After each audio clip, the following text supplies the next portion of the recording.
الحمد لله وحده والصلاة والسلام على من لا نبي بعده. أما بعد فأعوذ بالله من الشيطان الرجيم. بسم الله الرحمن الرحيم. إنما يخشى الله من عباده العلماء. وقال رسول الله صلى الله عليه وسلم: إن العلماء ورثة الأنبياء، أو كما قال عليه السلام.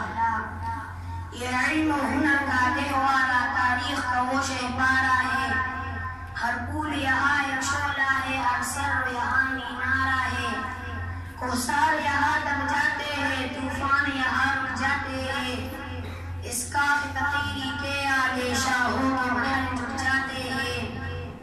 عابد کے عقی سے روشن ہے سادات کا سچا صاف عمل، عابد کے عقی سے روشن ہے سادات کا سچا صاف عمل، آنکھوں نے کہاں دیکھا ہوگا اخلاص کا ایسا تاج محل۔ محترم علماء کرام اور معزز مہمانان گرامی اور مجلس حاضر میں تمام حاضرین بھائیوں، السلام علیکم ورحمۃ اللہ وبرکاتہ۔ آج آپ کے سامنے چند معروضات عرض کرنے ہیں جس کا موضوع ہے دینی مدارس کی اہمیت۔ کوئی بھی عقل مند مسلمان اس سے ناواقف نہیں کہ اسلامی معاشرے میں دینی مدارس کی کیا اہمیت ہے۔ ان مدارس کے ذریعے نہ صرف اسلامی معاشرت اور اسلامی اخلاق زندہ ہوتے ہیں بلکہ اسلامی علوم و فنون کی ترویج بھی جاری رہتی ہے، اور یہ حقیقت ہے کہ قرآن اور حدیث کی تعلیمات کے بغیر اسلامی معاشرے کی بقا ناممکن ہے۔ سامعین محترم توجہ فرمائیں، آج ان دینی مدارس کے خلاف پروپیگنڈے زور شور پر ہے، اعتراضات ہو رہے ہیں۔ اسلام اور پاکستان کے ایسے دشمن انگریز، یہود و نصارہ اور ان کے پالتو کتے ان مدارس کو مٹانے میں مصروف ہیں۔ سامعین محترم، نام کے مسلمان حکمران یہود بے بہبود کے دوست ہیں، اور ان مدارس میں پڑھنے پڑھانے والے آج بے بس اور مجبور ہیں۔ سامعین کرامی، آج میں آپ کو ثابت کروں گا کہ یہ مدارس ہم اور آپ کو کیا دیتے ہیں۔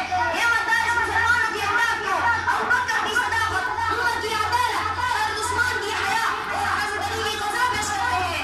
یہ مدارس نہ ہوتے تو آج آپ کے بچے کو قرآن پڑھانے والا کوئی نہ ہوتا۔ اگر یہ مدارس نہ ہوتے تو تیرے بچے کے کان میں اذان دینے والا کوئی نہ ہوتا۔ اگر یہ مدارس نہ ہوتے تو تو حلال و حرام میں فرق نہ کر سکتا۔ اگر یہ مدارس نہ ہوتے تو تیرا نکاح پڑھانے والا کوئی نہ ہوتا۔ اگر یہ مدارس نہ ہوتے تو تیرا جنازہ کوئی پڑھانے والا نہ ہوتا۔ سامعین محترم توجہ فرمائیں، یہ مدارس اور یہ علماء، یہ مدارس اور یہ طلبا آج کی پیداوار نہیں ہے، بلکہ جس دن سے اسلام آئے ہیں اسی دن سے مدرسے کی بنیاد پڑی ہے۔ کبھی حضور صلی اللہ علیہ وسلم کی مجلس کی شکل میں تو کبھی دارالعلوم میں حلقہ بنا کر، کبھی رات کو کبھی دن کو۔ انگریز جو علم محنت کی تو کامیاب ہوا، انگریز نے کہا مسلمان بچے سے قرآن چھین لو اور لے کر بغل میں دما دو۔ انگریز نے کہا مسلمان سے حضرت صاحب کا دین کمان چھین لو، حضرت حمزہ کی تلوار چھین لو، حضرت خالد کی شمشیر چھین لو اور ان سب کے ہاتھوں میں گٹار پکڑا دو۔ ہم مسلمانوں نے نہ پڑھ کر اس کفر کو قبول کیا۔ سامعین محترم، یہی مدارس ہم کو سعادت وقاص کے تیر کا تذکرہ کرتے ہیں، حضرت حمزہ اور حضرت خالد کی تلواریں دکھاتے ہیں۔ انگریز نے کہا مسلمان عورت سے حیا چھین لو، مدارس مسلمان عورت تو کیا جن سے عورت کو حیا کرتی ہے۔ انگریز نے کہا دنیا کماؤ جیسی بھی ہو، مدارس نے کہا پڑھایا کہ حرام سے بچو حلال کماؤ۔ ہم ان بدبختوں کو جو مدارس علماء اور پاکستان کے ازلی دشمن ہیں کہتے ہیں کہ رشتہ در و دیوار تیرا بھی ہے میرا بھی ہے، مت گرا اس کو، یہ گھر تیرا بھی ہے میرا بھی ہے، کیوں ہم لڑے آپس میں ایک ایک سنگ میل پر، اس میں نقصان سفر تیرا بھی ہے میرا بھی ہے۔ سامعین محترم،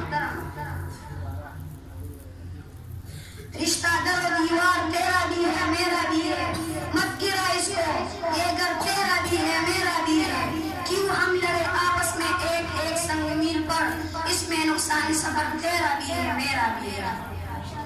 سامعین محترم، دینی مدارس کی اہمیت اس لیے ہے کہ ہمیں مفسر دیتے ہیں، محدث دیتے ہیں، مفتی دیتے ہیں۔ یہ مدارس ہم کو علماء کو سلاف و فراغ